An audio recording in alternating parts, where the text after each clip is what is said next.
Como os negros chegaram na América Central? A partir da descoberta do continente americano pelos europeus em 1492, o continente foi submetido a uma exploração brutal de seus bens. Para extrair os recursos naturais, os ameríndios foram sacrificados em massa, a exemplo nas Antilhas, onde o extermínio foi completo.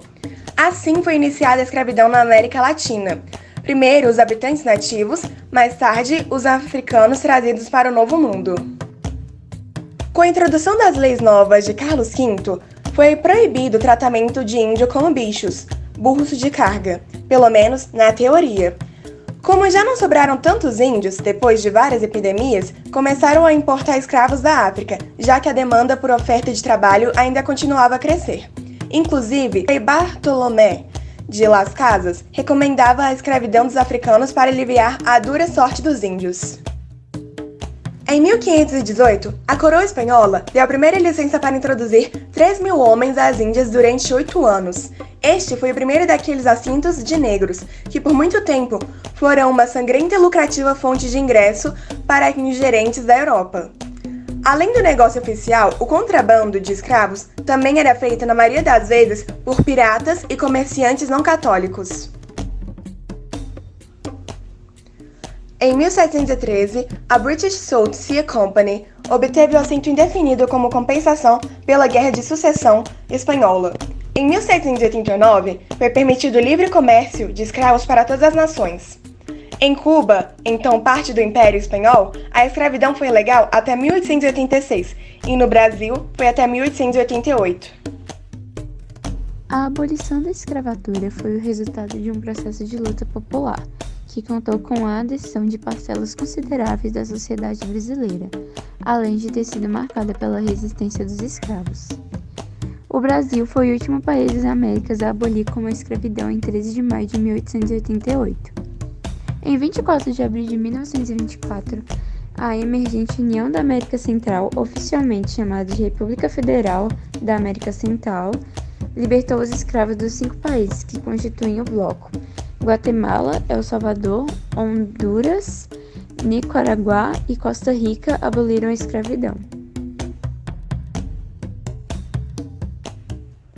Na Mauritânia, a lei de 1980 foi a última das 4 tentativas legais de abolir a escravidão no país. Atualmente, ainda há indícios dessa instituição no país. Em 1990, a escravidão foi abolida no Sudão da década de 1950, mas a prática foi retomada nos anos 90 com a Guerra Civil.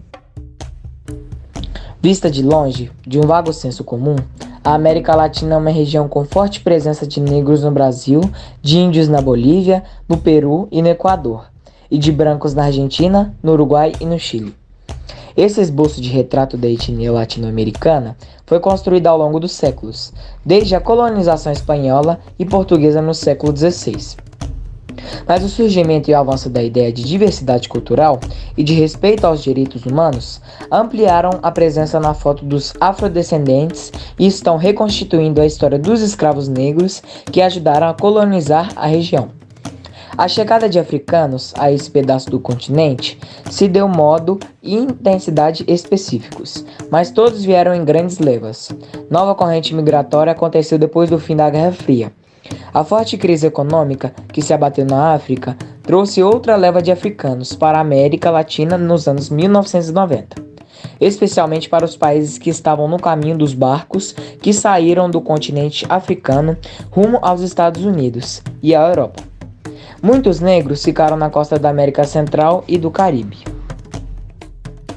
Apesar das diferenças interantes aos tipos de movimento que têm em comum a temática racial, o denominador de todos eles é a reivindicação da igualdade racial entre negros e brancos.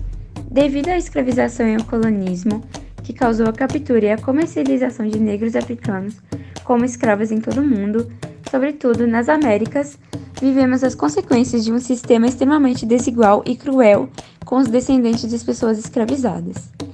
1 em cada 4 latinos americanos se identifica como descendente de africanos, aproximadamente 133 milhões de pessoas.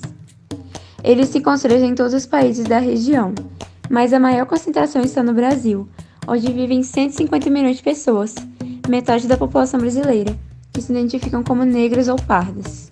Quando protestos de justiça racial irromperam pelo mundo, manifestações no México destacaram como o racismo e a brutalidade policial afetam migrantes negros no país. E não é a primeira vez que migrantes negros protestam contra o seu tratamento no México. E dado o aumento da migração de africanos e haitianos através do México nos últimos anos, não será a última.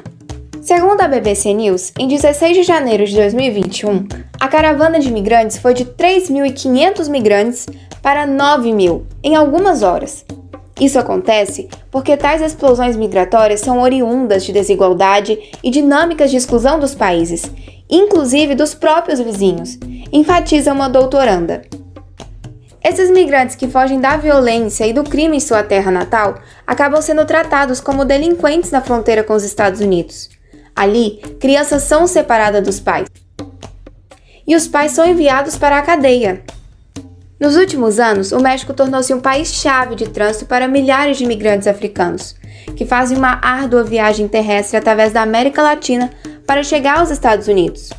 As autoridades de imigração mexicanas registraram em 2019 a detenção de 7.065 migrantes, subindo praticamente 10 vezes desde 2014. Uma proporção significativa desses detentos veio de países em guerra civil e agitação. Infelizmente, lá, por causa da cor de sua pele e da língua que falam, muitos migrantes negros, africanos e outros são mais fáceis de identificar e apreender do que outros migrantes indocumentados. Pelos frutos das expulsões e das políticas migratórias, promovem a criação de gangues de rua, as chamadas maras. A chegada dessas gangues nesses países propicia muita violência e tráfico de pessoas, inclusive violência sexual. Então é uma bola de neve que cresce e se alimenta da pobreza, da falta de estrutura social e de um Estado fragilizado, salienta a doutoranda.